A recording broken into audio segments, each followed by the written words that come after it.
नीलाधुण्डस्तनगिरिधडी शुद्धमुद्बोध्य कृष्णं पारार्त्यं स्वं सुदिसदशिरः सिद्धमध्यापयन्ति स्वोच्छिष्टायां स्वचिनिटलिदं ह्याबलात् कृत्य भुङ्क्ते क्रोधा तस्यै नम इदं भूय एवास्तु भूयः அன்னவயல் புதுவை ஆண்டாள் அரண்டற்கு பண்ணு திருப்பாவை பல்பதியம் இன்னிசையால் பாடிற் கொடுத்தாள் நற்பாமாலை பூமாலை சூடிற் கொடுத்தாளை சொல்லு சூடிற் கொடுத்த சுடற்கொடியே தொல்பாவை பாடி அருளவல்ல பல்வளையாய் நாடினி வேண்டடவர்க்கு என்ன விதி என்ற இம்மாற்றம் நாம் கடவா வண்ணமே நல்கு.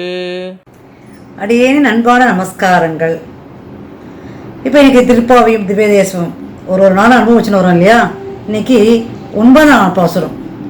இந்த பாசுரம் எப்படிப்பட்டதான பாசுரம்னா, இதுவும் நான் சொன்ன மாதிரி இந்த தோழிகள்லாம் வரேன் அப்படின்னு சொன்ன தோழியில் ஒரு சில தோழிமார்கள் இந்த வராமல் சோம்பேறித்தனத்தினால எழுந்தே வராமல் படுக்கையிலே இருக்கா இல்லையா, அவளுக்கு உண்டான பாசுரங்கள் தானே சொல்லிகிட்டே வரா. இன்னைக்கு இந்த தோழி யார் தெரியுமோ? ரொம்ப பெரிய பணக்கார வீட்டு பெண். அது எப்படி உங்களுக்கு தெரிஞ்சது அப்படின்னு கேட்குறீங்களா? இந்த பாசுரத்திலே அவ சொல்றா. அப்பேற்பட்ட பாசுரம் தான் இது. தூமணி மாடத்து சுற்றும் விளக்கெரிய அப்படின்னு சொல்லக்கூடியதான அற்புதமான பாசுரம். இந்த 9ஆம் பாசுரத்தை தேவகான குரல்ல திரு அருணி பாடி முடிச்சதுக்கப்புறம் இதற்குண்டான விளக்கம் என்ன, அவன் அந்த பெண் பிள்ளைக்கு என்ன சொல்றா, அதுக்கப்புறம் இதுக்கு ஒரு திவ்யதேசம் என்ன, இதெல்லாம் நம்ம அனுபவிப்போம். வாங்கோ. தூமணி மாடத்து சுற்றும் விளக்கேறிய தூபம் கமழ தூயில் அடை மேல் கண் வளரும் மாமான் மகளே மணிக்கதவம் தாழ்த்திரவாய் மாமீர் அவளை எழுப்பீரோ உன் மகள்தான் ஊமையோ அன்றி செவிடோ அனந்தலோ ஏம பெரும் தோயில் மந்திரப்பட்டாளோ மாமாயன் மாதவன் வைகுந்தனில் நின்று நாமம் பலவும் நவின்றேனோரென் பாவாய்.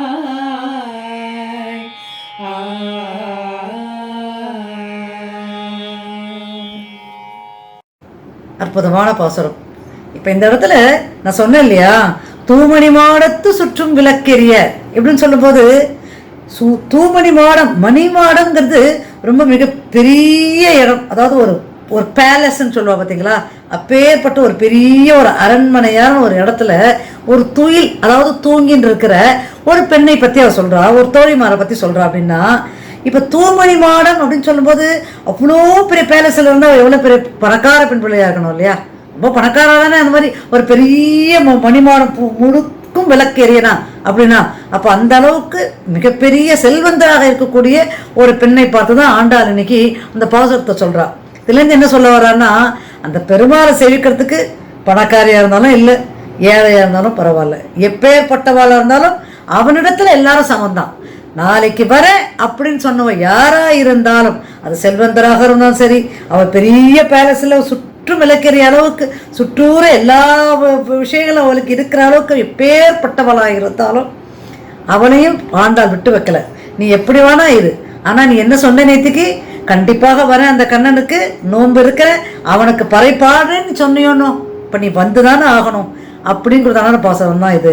இதில் அவளோட அந்த கற்பனை திறனையும் சேர்த்து எவ்வளோ அழகாக சொல்லியிருக்கான்னு பாருங்களேன். தூமணி மாடத்து சுற்றும் விளக்கெரிய, அப்பேற்பட்ட அந்த மணி மாடத்தில் விளக்கெரிய அப்படின்னும் போது அப்படியே அந்த தூண்டில் விளக்கு, தூங்கா விளக்குலாம் சொல்லுவா இல்லையா, அது வேற தொங்க விட்டுருப்பா சில இடத்துல விளக்கு. சில இடத்துல அந்த மணி கொப்பு மாதிரி இருக்கும் பார்த்தீங்களா, அப்படி மூடிட்டு இருக்கும், அது சின்ன சின்ன ஓட்டம் இருக்கும், அதுக்குள்ள ஒரு விளக்கு இருக்கும். அந்த ஜோதியில தான் வெளியில முழுக்க விளக்கு தெரியும் இல்லையா. அப்போ இதெல்லாம் வந்து இப்போ பெரிய நம்மளாம் என்ன பண்றோம்னா, இந்த நல்ல தூக்கம் வரணும் அப்படின்னா இந்த ப்ளூ கலர் லைட் இருக்குது பார்த்தீங்களா, ரூம்குள்ளே ரூமே இருட்டாக இருக்கும், ஆனால் அந்த ப்ளூ கலர் லைட் போட்ட உடனே கண்களுக்கு ஒரு குளிர்ச்சியான ஒரு தூக்கம் வரும் இல்லையா. அப்போது இது வந்து மிகப்பெரிய பணக்கார அரண்மனையில் இருக்கக்கூடிய செல்வந்தரான அந்த பொண்ணுக்கு சொல்கிறா. அப்படியே ஃபுல்லாக அந்த சுற்றூர தூபம் ஏற்றி வச்சிருக்கு. அந்த இடத்துல தூபம் கமல துயிலனை மேல் கண் வளரும். தூபம்னா சாம்பிராணி தூபம். இப்போ சாம்பிராணி தூபம் போட்ட உடனே ஏன்னா அந்த இடத்துல அப்படியே சாம்பிராணி தூபம் வச்ச உடனே கொஞ்சம் கொஞ்சமாக அதுலேருந்து அந்த பகை இருக்கியா அப்படியே அந்த வாசனையோடு இருக்கணும் அந்த ரூம் இல்லையா. அவள் படுத்துன்னு இருக்கிற அந்த அறையானது அப்படியே வாசனையாக இருக்கணும். அப்படின்னா அவளோட துயிலனை மேல், துயிலனைன்னு சொல்லும்போது இந்த இடத்துல பஞ்சு மெத்தை, அப்படியே யார் அதில் படுத்தோன்னா எழுந்திருக்கவே மனசு வராது. ஏன்னா அப்பேற்பட்ட அது பஞ்சு மெத்தை இல்லையா. அந்த பஞ்சு மெத்தையில அப்படியே படுத்து கொண்டு இருக்கும் அப்படின்னு சொல்றாவோ. அப்படின்னா என்ன சொல்ல வரானா, அப்பேற்பட்ட மிக பணக்கார செல்வந்தரான அந்த பெண்மணி தான் இன்னைக்கு வரமாட்டேன்னு சொல்ற பெண்மணி. அதை தான் அவ சொல்றா, மாமான் மகளே. இந்த இடத்துல மாமன் மகளே, மாமனுடைய மகள், அதாவது ரொம்ப உரிமையா சொல்றா, நீ அந்த மாமானோட மகள் அவள். அப்ப இந்த மாமன் அப்படின்னு சொல்லும்போது இது வந்து உறவு முறை. மாமான் அப்படின்னு சொல்லும்போது அந்த கிருஷ்ணன் இடத்துல அதீத பக்தி கொண்டவளேங்கிறான். அந்த மாயனோட மகள் நீ, அவனிடத்துல அதீத பக்தி கொண்டவளாச்சே நீ. மாமான் மகளே, மணிக்கதவும் தாழ்த்திரவாய். மணிக்கதவுன்னு சொல்லும்போது இந்த கதவுல எல்லாம் அப்படியே மணி மணி மணி மணியா இருக்கும் இல்லையா, திறந்த கடகடகலகல சத்தம் கேட்கும் இல்லையா, அந்த மாதிரியான மணி. அப்போ அந்த மாதிரி மனோர்கள் செல்வந்தர் வீட்டில் தான் இருக்கும் அந்த அரண்மனைக்கு உண்டான கதவுகள் சொல்லுவா இல்லையா. அந்த இடத்துல அந்த மணிக்கதவு தான் சொல்றா. அந்த மணிக்கதவை திறக்கக்கூடாதா அப்படின்னு கேட்டு பார்க்குறா.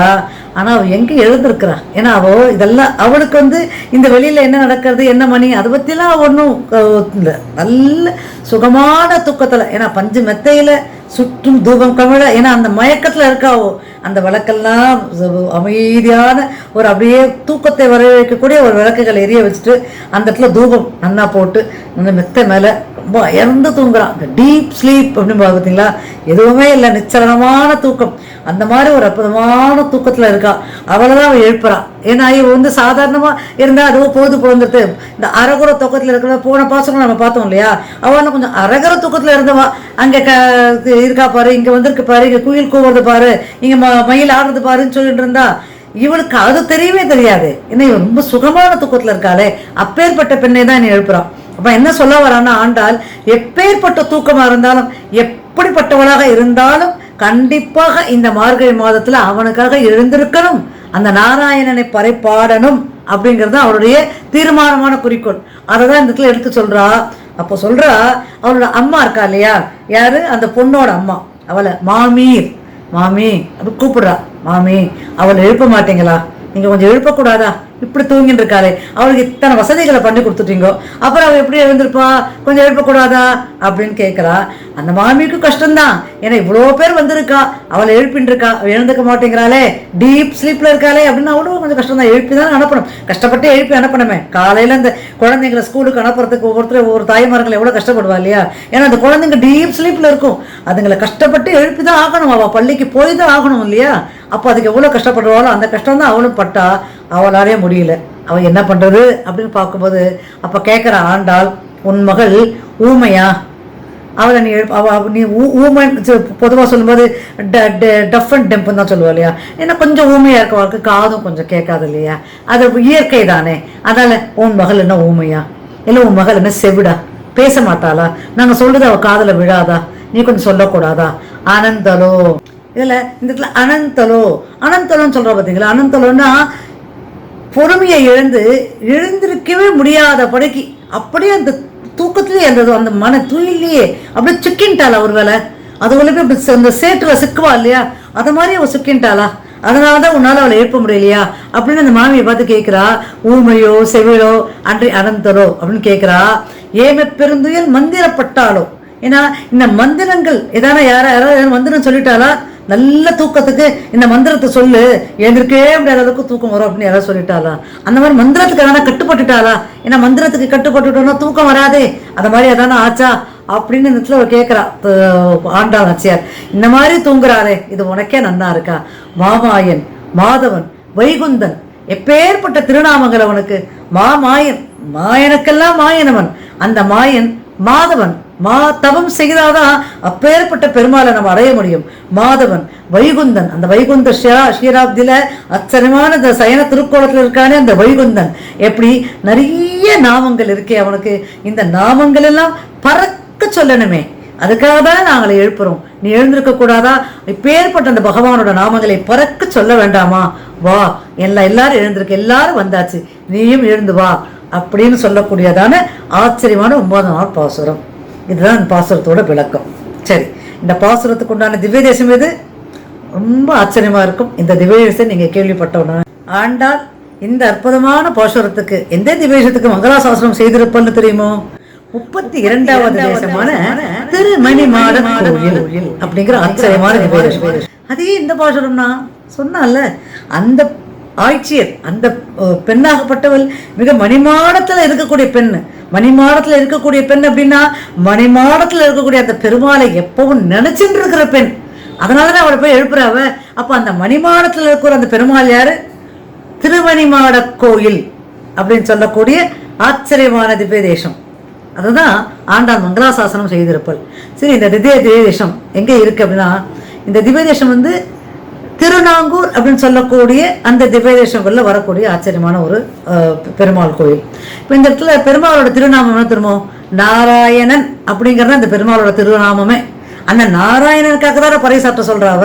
அதனால்தான் நாராயணன் என்ற திருநாமம் இருக்கக்கூடிய இந்திய திவ்ய தேசம் இந்த பாசுரத்துக்கு ரொம்ப ஆச்சரியமாக பொருந்தக்கூடிய ஒரு திவ்ய தேசம்னே சொல்லலாம். இப்போ இதுக்கு ஒரு புராண கதை இருக்கு. இந்த திவ்ய தேசத்துக்கு ஒரு புராண கதை இருக்கு இல்லையா? இது என்னன்னா, பார்வதி வந்து இந்த பார்வதியோட தகப்பனார் தட்சன் வந்து ஒரு பெரிய யாகம் பண்ணான் இல்லையா? பார்வதியை கூப்பிடலையே, சிவனையும் பார்வதியும், ஏன்னா மாப்பிள்ளையும் மகளையும் ஒழுங்கா கூப்பிட்டு அவளை வச்சுன்னா அந்த யாகமே பண்ணணும். ஆனா அவன் அதெல்லாம் பண்ணல. அவன் ரொம்ப கர்வம், அவன் அரக்க குணத்தை சேர்ந்தவன். அதான் அவன் என்ன பண்ணான், இவன் 2 பேரையும் கூப்பிடல. ஆனா தந்தையார் அப்படி பண்ணிட்டாருன்னு விட முடியுமா? பார்வதி என்ன பண்ணா, சிவபெருமாட்ட கேட்டா, நானும் போயிட்டு வரேன் அப்படின்னு. நான் வர, என்னை கூப்பிடாத, என்னை மதிக்காத விடத்துக்கு நீயே போற அப்படின்னு அவர் சொல்லி பார்த்தார். இவன் கேட்கறதா இல்லை. ஏன்னா என்ன இருந்தாலும் தந்தை பாசமாச்சே, தந்தை கூப்பிடனாலும் நான் போய் நிற்கிறேன் அப்படின்னு சொல்லி இவர்கிட்ட கொஞ்சம் ஒரு சாதாரண சண்டை போட்டுட்டு அங்கேருந்து தட்சன்கிட்ட கிளம்பி போயிட்டா. தட்சனோட அந்த யாகத்துக்கு போனா இவளைதான் கூப்பிடல, இவன் ஏன் போய் நின்னான். ஆனால் தட்சனுக்கு ஒரே கோபம், அவளை கொஞ்சம் கூட மதிக்காம இருந்துட்டான். இதை பார்த்துனா அவளுக்கு மனசு ரொம்ப கஷ்டமாயிடுது. என்னடா இது, அப்பாவை நம்பி வந்தோம், அவரை வேற நம்ம சண்டை போட்டு வந்துட்டுமே அப்படின்ற சமயத்துல இதை கேள்விப்பட்ட பெருமாளுக்கு, சிவபெருமானுக்கு கோபம் வந்துருத்து. சரி, நீ இப்படி என்னை கேட்காம போனாலும் மனைவிக்கு ஒரு அவமானம் இல்லையா, அவளுக்கு ஒரு அவமானம்னா அது தனக்கும் இருந்த அவமானம் தானே அப்படின்னு சொல்லிட்டு அந்த தட்சன் கிட்ட சண்டை போட வந்து பெரிய பிரமாதமான சண்டை. இந்த சண்டையில் பார்த்தீங்கன்னா, இந்த சிவபெருமானர் எங்கெல்லாம் சண்டை போட்டாரோ அவரோட திருமுடியிலிருந்து வரக்கூடிய சடையிலேருந்து வரக்கூடிய அந்த முடி இருக்கு பார்த்தீங்களா, அது 11 இடத்துல அப்படியே சிந்தி அதுலேயே சிவலிங்கமாக மாறி சிவதாண்டம் ஆட ஆரம்பிச்சிட்டோம்.